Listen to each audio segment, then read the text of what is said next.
یہ ٹرانچ آپ کے خیال میں کوئی جیسے بات کر رہے ہیں ڈاکٹر صاحب، do you also fear delay of any kind, جیسے کہ یا نیگوسیشنز ہو جائیں یا یہی بات کے نمبرز جو ہیں وہ اتنے ان ریئلسٹک لگیں کہ اس کے اوپر پھر سے ایک دفعہ مذاکرات شروع ہو جائیں یا ان کو فکس کرنا ہو، یا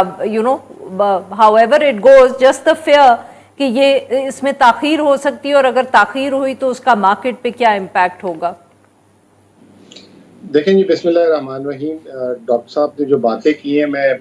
کافی حد تک اس سے ایگری کرتا ہوں۔ پرابلم یہ ہے کہ یہ جو آئی ایم ایف کا اسٹینڈ بائی پروگرام ملا تھا، اس دفعہ آئی ایم ایف نے پروگرام کے سٹارٹ سے پہلے تمام پرائر ایکشن کر لیے تھے، یعنی کہ روپے کی قدر کو بھی گروا دیا تھا، بجلی کی قیمتیں جو ابھی ہمارے ساروں کے بلوں میں آ رہی ہے وہ بھی کروا دیا تھا، بجٹ میں اضافی ٹیکسز بھی لگوا دیے تھے تنخواہ داروں کے تنخواہوں کے۔ آپ سے بہتر عارف کون جانتا اس چیز کو، درد کو سمجھ سکتا ہوگا کہ ٹیکس کا ریٹ بھی بڑھا دیا انہوں نے، اشیاء خردونوش پہ بھی ٹیکسز لگا دیے، اور اس وقت یہ بولا گیا تھا کہ یہ جو سارا کچھ عمل ہے یہ 9 مہینے پھر اس کے بعد جو ہے اس کے ریزلٹس آئیں گے معاشی طور پہ نا، یعنی ٹیکس کے محصولات بڑھ جائیں گے، خسارہ کم ہوگا، تو بلا بلا بلا۔ تو میں سمجھتا ہوں کہ نومبر میں بڑی میں پازیٹیو بات کرنے کی کوشش کروں گا کہ اگر آئی ایم ایف کہتا ہے کہ جی تخمینے سے کم آپ نے ریزلٹ حاصل کیے، مثال کے طور پہ خسارے کے یا ٹیکس کے، تو آئی ایم ایف کمپلین نہیں کر سکتا، کیونکہ اس دفعہ حکومت نے من و من عمل کیا ہے جو آئی ایم ایف نے بولا تھا۔ تو اس کا مطلب یہ کہ I M F somewhere اس کی کیلکولیشن میں غلطی ہے، یا انہوں نے، ڈاکٹر صاحب اس ورڈ کو سمجھتے ہوں گے، الاسٹیسٹی یا پروپینسٹی ٹو مطلب اچیو ویریبلز جو آئی ایم ایف نے ڈیسائیڈ کیے تھے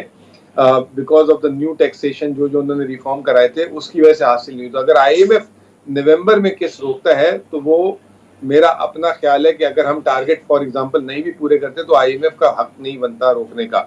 کیونکہ ہم نے شرح سود بھی بڑھائی، کرنسی کو بھی بڑھایا، اوپن مارکیٹ انٹر بینک کو بھی رکھا۔ اب سوال یہ ہے کہ حکومت نے تخمینے جو ہیں وہ صحیح دیے تھے کہ نہیں دیے تھے، تو وہ اسی وقت ہم نے کہہ دیا تھا کہ یہ حکومت نے جو بجٹ بنایا ہے وہ ان ریئلسٹک ہے، اور وہ ان ریئلسٹک بجٹ ہے، اور وہ جو ہے ٹارگٹس حاصل نہیں کر پائیں گی جو ہے جو بھی نئی گورنمنٹ آئے گی، اور ان کو ہو سکتا ہے کہ نیا منی بجٹ دینا پڑ جائے۔ تو وہی اب باتیں سننے کو مل رہی ہیں۔ آج ابھی آپ نے شہباز رانا کی اسٹوری کو کوٹ کیا ہے، اس میں انہوں نے 2 باتوں پہ زور دیا۔ انہوں نے کہا کہ حکومت نے سود کی ادائیگیوں کا تخمینہ صحیح نہیں لگایا، حکومت نے کہا 7,300 ارب ہوگا، لیکن 22% سود کے حساب سے یہ 8,000 ارب سے تجاوز کر جائے گا۔ میں سمجھتا ہوں انہوں نے ٹیکس کا تخمینہ بھی صحیح نہیں لگایا، کیونکہ معاشی گروتھ حکومت 3-4% کی بات کر رہی ہے، یہ 1% بھی آ جائے تو بڑی بات ہوگی، کیونکہ معیشت میں بالکل جان نہیں پڑ رہی۔ تو یہ تمام چیزوں کی وجہ سے جو تخمینے ہیں بالکل ان ریئلسٹک تھے۔